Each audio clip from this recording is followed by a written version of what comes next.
ஆம்பூர் அருகே லாரி ஒன்று கட்டுப்பாட்டை இழந்து சாலையோரத்தில் கவிழ்ந்து விபத்துக்குள்ளானதில் முதியவர் ஒருவர் படுகாயமடைந்தார்.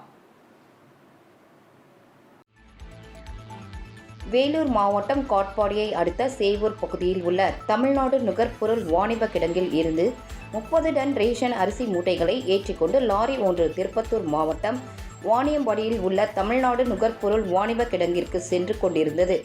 அப்போது ஆம்பூரை அடுத்து சான்றோர்குப்பம் பகுதியில் சாலையை கடக்க முயன்ற இருசக்கர வாகனத்தின் மீது மோதாமல் இருக்க ஓட்டுநர் தட்சிணாமூர்த்தி லாரியை திருப்பிய போது திடீரென கட்டுப்பாட்டை இழந்து சாலையோரத்தில் கவிழ்ந்து விபத்துக்குள்ளானது.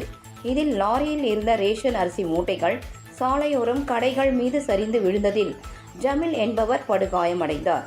உடனடியாக அருகில் இருந்தவர்கள் ஓடி வந்து ஜமீல் மற்றும் லாரிக்குள் சிக்கிக்கொண்ட ஓட்டுநர் தட்சிணாமூர்த்தி ஆகியோரை மீட்டு சிகிச்சைக்காக ஆம்பூர் அரசு மருத்துவமனைக்கு அனுப்பி வைத்தனர்.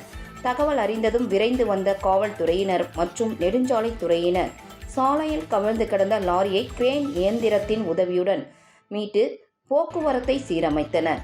இது தொடர்பான CCTV காட்சிகள் வெளியாகியுள்ள நிலையில் இந்த விபத்து குறித்து ஆம்பூர் போலீசார் வழக்கு பதிவு செய்து விசாரணை மேற்கொண்டு வருகின்றனர்.